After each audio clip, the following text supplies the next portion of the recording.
Hi everybody, Shannon and Karen with Wandering Out Yonder. Well, you know, we've done quite a few of our van videos where we talk about the different things that we've done.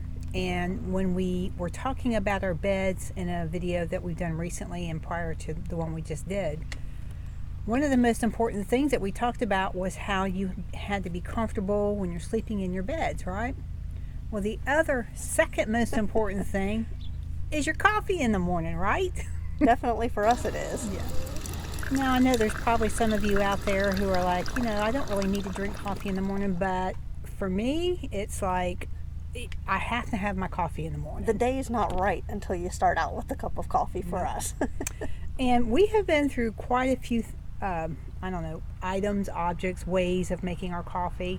One of the most recent was using the Keurig. Now, it took me a while to talk Shannon into trying out the Keurig in the van, and it worked out fine. Right. Until my Keurig died. It did. It recently died. Yes. So, which was kind of a bummer because prior to that, we were using propane. Right. For what? Probably the first 2 years? Year and a half of having the van. Right. We did everything with propane. Right. And so Shannon would go out no matter what the weather, hot, freezing cold, snow, rain, and she would make her coffee with this. So right.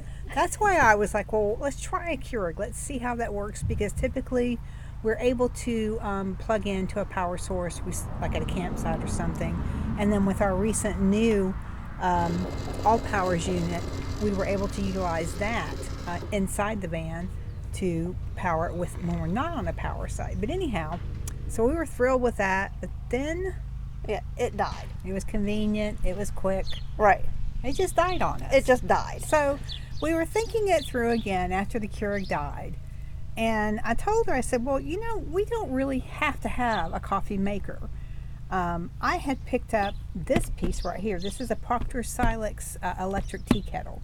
And it actually pulls about the same amount of power as the Keurig did, but it just basically boils your water. Right, which takes us back. Karen and I keep finding out that we keep going back to things that we originally started with. Yeah. Originally, we were just boiling water on our propane stove and using either pour-overs or instant coffees, right, which worked just fine. Anyhow, but we thought this might also work out great for other reasons, like if we wanted to make some hot tea or maybe some instant soup, dried dehydrated soups or instant dehydrated meals. That all we would need is the hot boiling water. So we thought, okay, we're going to try this out. Right, and this is just the same thing as this, except the Joule will cook things or boil the water, I guess, a little bit faster than this. But this holds more water. Yeah, this is 32 ounces, and I believe this is 16 ounces. Right, so here's going to be another bonus. This was 1 cup at a time. This, we'll be able to both have our coffee right off the bat in the morning. That's going to be nice. Right. Okay, so one of the most important ingredients in your coffee is some good fresh water. And Shannon and I usually utilize our grails to filter fresh water before we even get started for our coffee.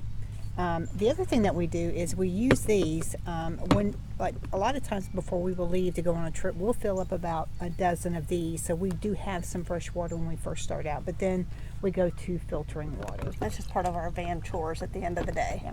Again, we've gone from using the Keurig to now utilizing our electric tea kettle, and we've gone back to our old school method, which is utilizing all of these types of coffees, these instant coffees that you see down here.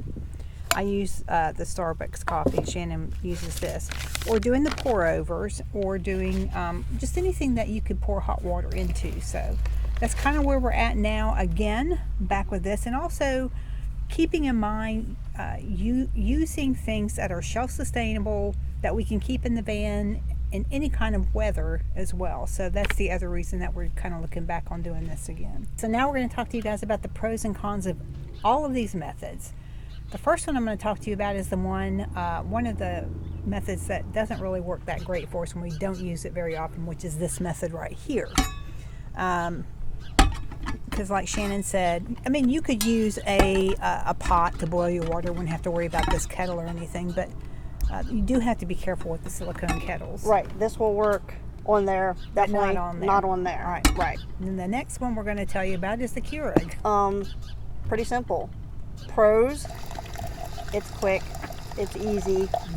Cons, it takes a lot of power. Right. A lot of power. So unless you have a landline, you have to have a big power unit. Right. My old faithful propane. This was our main cook system for pretty much, I would say, 75% of our van travels. We cooked everything on this. Pros.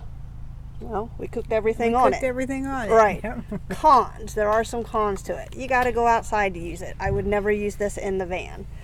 I was also a little bit leery of how to store the propane tank in the van. If it ever sprung a leak, which we have had some spring leaks, thankfully outside while we were using them, Right. you have to worry about that. If it's too cold, if it's too hot, how are you going to store it? And then disposing of them. Right. Once you kick it, you have to find a proper place to get rid of it. And as you use them, you have to keep replacing them. So that's the cons with that. Okay, and next would be the French press, which we both like the French press. Yeah, absolutely. It works out fine if you have some hot water and you have some ground coffee that you want to use in it, except it only makes 1 cup at a time. And I don't know about anybody else, but I usually let it kind of sit for a bit to kind of get a nice steep in the coffee, and then she has to wait around for me for both using this. So this didn't work out too well in the van. Right. The Joule. Pros, it's fast. It heats it up super fast. Yeah. It can be powered off of a smaller power unit. Cons, 16 ounces of water. that's about it. Which is not that big a deal. We could use the Joule, except that we'd have to, once we made a cup of coffee, would have to start that coffee going again, or that hot water going again.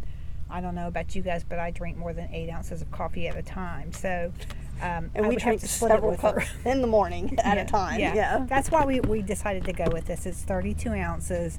We would have a nice big size cup of coffee in the morning, and just plugging this in one time. So that's kind of why we're going with this. The other reason is we could utilize it for other things, like making some hot soups or Oatmeal. or whatever other reasons you would use just having to boil some water. Again, going back to the sustainable food that we're trying to, I guess, gear ourselves towards in the van, this is going to work out great. We've been testing out some backpacking meals to keep with us in the van for emergency use and daily use, I guess. And so this is going to work out really well for that as well. And another bonus is I personally like dual function gear. If you can have one piece of gear that does the job of multiple pieces of gear, it saves real estate in the van. Yes. Always a bonus. Right. All right, guys, so we've shared with you everything that we've tried as far as our morning coffee routine and what we're going to be doing from this point forward with this new piece. We also wanted to share with you the types of mugs that we use in the van. And we're sharing it with you because it was an important issue for us. Just like everything else in the van, it was trial and error. Well, and you have compartments up front that you can put your cups in, so you have to find the type of mug that will work for that. Early on, I found this one. This is a Tupperware one of the insulated mugs, which I've been using ever since we've had the van. And so I liked it so much that we bought one for Shannon. I'm not sure where we got this one. I think I got this one on eBay. Okay. Yeah, this apparently is a discontinued, these both are discontinued products, and we had to do a little bit of searching, but these are fantastic. They don't spill. They keep your coffee warm for quite a long time. I'd say 2 hours. Yeah, it's fantastic. Yeah. So these were great. All right, and then when I got the Keurig, the issue that I had was being able to find a mug that fit underneath it there, okay?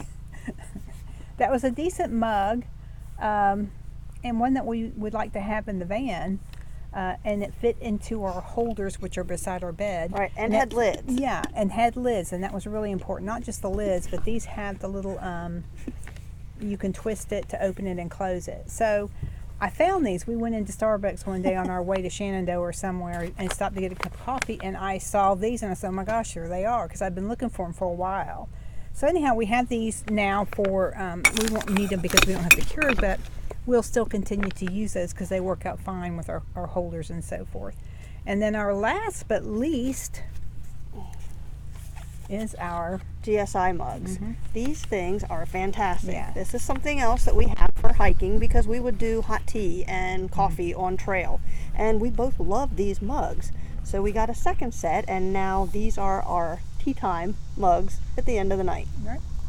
Again, we just wanted to share our experience with our morning coffee routine because it's second in line with what's important in the van to us. Right. A good night's sleep and then Yes. a good cup of coffee in the morning to start your adventure off right. Right. So we thought we would share what we do, what we've been through, what we've tried, and maybe something along this table might be helpful for you. So Right. And I personally would love to hear what you guys do Yeah.